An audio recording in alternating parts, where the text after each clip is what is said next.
and welcome if you're new, or welcome back if you're a regular to the Citizen channel. Our preview show, yes, we've had a few things to look at this week concerning Premier League, but let's talk about football. We're trying to talk about football today. There might be the odd mention of something to do with obviously what's going on behind the scenes, but let's get back to football with this. Let's have a look at City versus Villa on the 12th of February 2023. Have a look at what's happened before, what's happening now, and what's likely to happen during the game. Let's worry about that for the time being. It's a 4:30 p.m. kickoff. Of course, it's match day 22. Please, if you are new to the channel, push that subscribe button, push the bell notifications. Great to have you on board. Spread the word, be much appreciated. Of course, do everything City, past, present, and forever. Lots of history stuff as well, and we've got lots and lots of history, as you well know if you're a proper City fan. And please, if you are pushing those buttons, or have already done it, if you can, I'm trying to get between 15 and 20 likes. I'm succeeding at the moment. I might have to up it in a minute. But yeah, try and get me to 15 or 20 likes or thumbs up for this. That's my little target. So if you can help me out to that, it'll be much appreciated. Right, this game's on Sky Sports. Our overall record at home, so that includes all our homes, to Villa in the league, is played 80, nice round figure, 149, not bad, drawn 15 and lost 16, so that's not bad at all, is it? 169 goals scored and 93 against. And previously at our gaff, of course, what a great day that was. It didn't look as though it was going to go that great, did it? But it certainly did. Still fresh in the memory, of course, was the 22nd of May 2022. A 3-2 scoreline to remember, yet another 3-2 scoreline to remember. The team that day, let's remind ourselves of those wonderful title winners before they get stripped off us. See, I wasn't going to mention it, but it does come into it a little bit. Edison, Stones, Ferner, Laporte, Cancelo, Rodri, Mahrez, KDB, Bernardo, Foden and Jesus. But they weren't the heroes, were they? It was the subs that changed it. Zinchenko, Gundogan, Sterling. Well, we've got one of them. We've got one of them left. Yeah, this is from my match report. 24 minutes, a tepid start, and Foden puts one wide. 37 minutes, it's 1-0 to Villa as Cash sends his header into the corner. And that's it. A poor half from City. We can't do worse in the second half, surely. 69 minutes, is it game over as Coutinho fools Laporte and shoots home for a 2-0. 76 minutes, it all starts going right, doesn't it? Gundo heads in calmly from a Sterling cross, and it's a chink of light for City. 78 minutes, it's 2-2. Rodri, rather than a rocket, does a Gundo and places it into the corner from distance after good work by Zinchenko.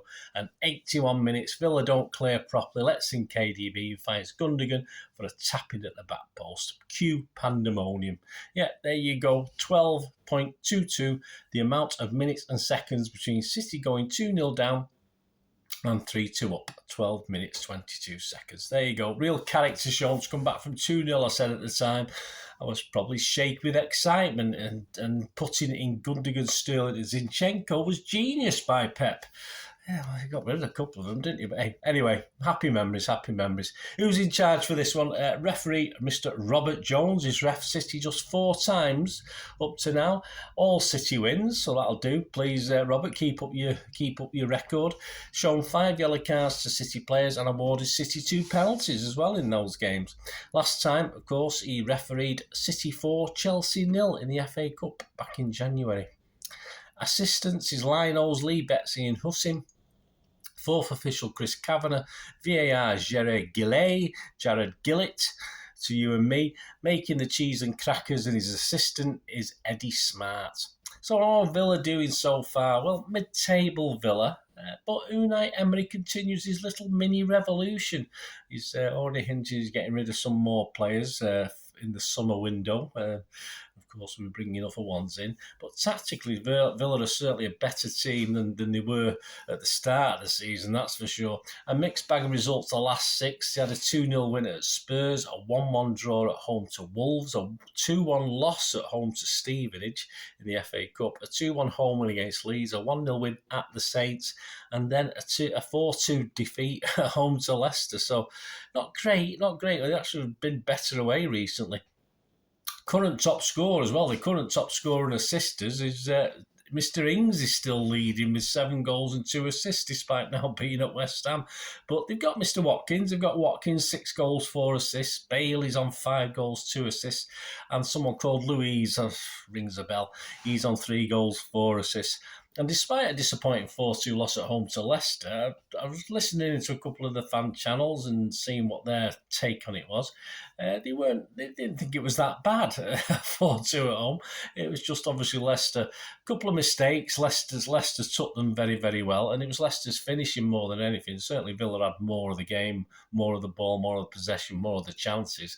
On another day, it probably could have gone the other way, but of course, Villa were culpable for causing much of their own problems, which is a good sign for us.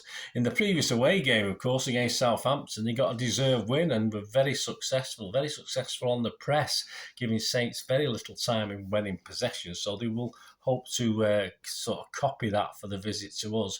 And of course, they'll attempt this.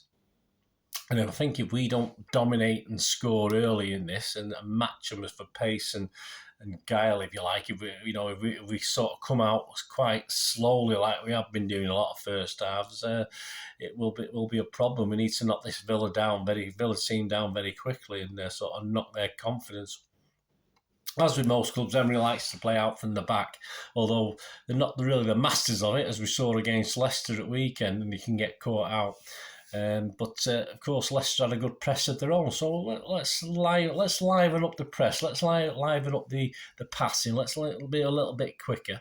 But away from home, Villa are a bit more pragmatic. They don't take as many chances. They risk a little bit more at home. They don't take as many chances away as they do at Villa Park. And I think you will see a careful Unai Emery's side playing against City. But of course, we will need to show a bit more intensity, I think, to be successful in this one.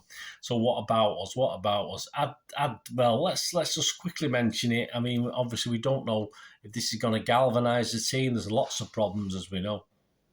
Well, this latest Premier League FFP charge is added to the mix. And on the face of it, it puts us in trouble both on and off the pitch, because on the pitch it's not been going very well. And now we've got off the pitch problems to add to it.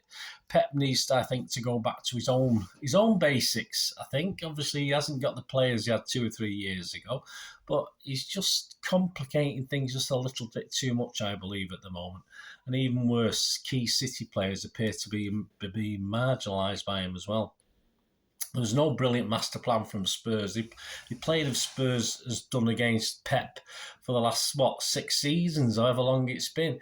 And yet we try something new. Pep should know the tactics. He should know Spurs' tactics.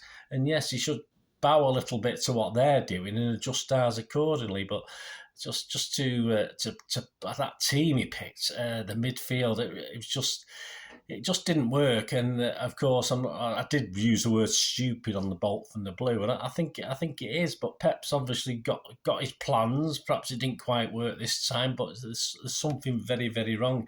I mean, for me, the prime example, I did mention this, is 18-year-old Rico Lewis. Pep has been bringing younger players through very gradually. He doesn't rush these guys in. They don't play game after game. And yes, he's playing well. He's playing well enough not to lose his spot, but it's very unlike Pep to keep putting him in, even though he's doing a good job. Pep doesn't normally do that. So that's just one player, and that just shows, I think, he's putting extra responsibility on him, especially against Spurs. He seemed to ask him to play in 3 or 4 different positions. It's just a bit too much for me. And of course, he still was not getting. Pep had a go at the players not protecting him, 3 or 4 weeks ago, and that's still happening. He's still getting plenty of kicks, but there doesn't seem to be that sort of determination from the rest of the guys to sort of chip in and help out. Yeah, certainly the experienced players should accept a bit more responsibility, and it all seems to be being put on poor Rico Lewis's shoulders for games like this. No matter how good Lewis is, I think Pep's exposing him a little too much at the moment. I was saying, I'm not saying he should be dropped because he's not playing well, because he is playing well, but I just think Pep's approaching it in the incorrect way. And that's just one player. Obviously, we've got other players that are not even coming into the reckoning yet, and we're scratching our heads wondering why. And we can talk about players like Jazz and Laporte, who must be really pissed off as well at the moment. And there are just problems like that throughout the squad, and I think Pep's 11 is showing these problems. And at some stage, Pep's got to start believing in certain players that he's not doing at the moment. So there we go. So what does that do for Pep's 11 this week? As ever, I got 9 right for the last game against Spurs. I'm hoping to get at least 8 or 9 right for this one as well. But it is all a bit of a puzzle again as to some of these guys coming back. Hopefully, as I said, this latest FFP rubbish will galvanise the manager and the players and we'll all start pulling in the right direction. I'm not too sure that's been happening. We'll certainly see over the next couple of games, won't we, with Villa and Arsenal to come. I think we'll have a better feeling by the end of next week as to what's going on. So, have a look at the 11. We've got Diaz Laporte surely have to come into the reckoning at some stage, and why not for this game? Rodri needs a rest or drop him, but he isn't getting it after that poor performance last week. So I think Rodri, we've got no option. Rodri will be playing. I don't think there's any doubt about that. Gundogan and KDB need to play, or at least one of them. It's got to be a minimum of one of them, surely, in play. And I wouldn't be unhappy with 2 of them, although I would like a bit more, rather than Gundo, no offence, I'd like a bit more pace against Villa. So this is my thinking. This is my thinking of the 11, guys. Let me know what you think. Of course, we've got no John Stones. He's definitely injured. Who knows what's happening with Foden? Obviously, he was poorly the other day. I can't see him coming straight back into the team from being poorly, but who knows? Who knows? So I'll go Ederson. This is my team, guys. Lewis, not left back. See, even though I said he needs a rest at this point in time, I just want him for his pace and versatility against Villa. I think we lack a little bit of that at the moment. But not left back, not left wing back, central midfield and all things in between. Just in a certain position that Pep wants to play him. I don't want him playing all over the pitch. I'm going to put Diaz and Laporte in. Yeah, give Akanji. I think Akanji needs a break. Akanji's not let us down, but I think he needs a break. Aki on the left again, back to the left, which obviously didn't really happen against Spurs. Rodri, he needs to make amends for a pretty dull performance against Spurs. KDB surely got to start this. He's not going to come off the bench. Gundogan to allow KDB some freedom. Yeah, but again, I'm a bit like that whether we use Bernardo's pace, but I think Bernardo's performances seem to be just sort of slowly declining. I'm not saying he's not working hard, but he just isn't sort of creating too much. So I wouldn't be unhappy with Gundogan and the happy members of Villa, of course, Gundogan and KDB. And then he's surely just going to go for his front three, Mahrez, Grealish and Haaland. I can't see him giving Alvarez another go in this one. But, as I said, the players I haven't mentioned, Alvarez, Walker, Bernardo and Foden, I wouldn't be unhappy if any of those are in the team. But that's my 11 anyway. So Ederson, Lewis, Diaz, Laporte, Aki, Rodri, KDB, Gundogan, Mahrez, Grealish and Haaland. Let's see how we get on with that one. My score prediction, we've got an Andy Morrison prediction. Yes, he does a prediction in the City magazine, the City Digital magazine. He said we'd beat Spurs 1-0, so he's a bit behind on that one. But he said we'd beat Villa 4-1. So I'm going for 3-1. So anyway, let me know your thoughts on the lineup. Right, before we go, guys, been going on now for 13 minutes. On to a quick look at any value. Please, I don't condone gambling when the fun stops. Stop. General odds, yeah, these are all average prices. You can probably shop around and get a little bit better. To win the league, Arsenal are 8-13 on, and City are 9-5. So Arsenal have turned up slightly. Of course, if Arsenal had lost and we'd have beat Spurs, I think that would have closed considerably. United are 14-1. The match odds, City 2-9. A draw's 11-2 and a Villa win is 12-1. First goal scorers, the obvious candidates for City. Haaland's 15-8, Mahrez 6-1. And why not Gundogan? He got a couple of games from last time. Why not? 17-2. Anytime goal scorers, KDB's 21-10. That's always good value. Grealish 12-5. He's probably due another one. Gundogan 11-4. He's probably due another one. Correct score. I don't think it'll be a demolition. This, as I said, I'm taking 3-1 as my prediction. That's 11-1. Or 2-0's 11-2. Andy Morrison's 4-1 is 14-1 if you fancy that. Half time, full time. We've got to go City. That's a bit mean 8-11, but at worst a draw and City's 3-1. Goals over and under 2.5 goals. Possibly, but a bit mean, 1-2 on. Under 3.5 goals is interesting, 8-13 on. Hat-tricks, yeah, Haaland hat-trick, 7-1. Score of 2 or more, 2-1. Both teams to score, yes. Evens, a lot of people think Villa might get on the score sheet in this one. No, he's 8-11 though, so the bookies are fancying a clean sheet. The winning margin, City 1-goal winning margin is 3-1, a 2-goal winning margin is 3-1. So not a lot between them. And 2-0 is evens, so that's not bad. Anything else of interest? Well, just for Villa, say looking at the handicap, Villa plus 2 goals, you can get 6-5 against. That's all right. Anyway, so let me know what you fancy, guys. Let me know what you're having to go on. I'll be back with the ratings show with the. Presumably Simon Pekowski seems to be doing a lot of the City stuff at the moment. I'll be back with that on Sunday night when I get back from the game. And the Talking Point show I'll probably put that together Sunday night and write the little script for it. But I'll record that probably on Monday for late morning, mid to late morning.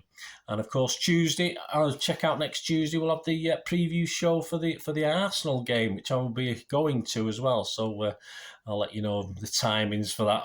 Obviously with the trip down to London next week. Thanks for watching, guys. Please let me know your thoughts. Let me know your 11. Let me know what your score. Give us your score predictions. See how you compare to me and Andy Morrison. See how you get on.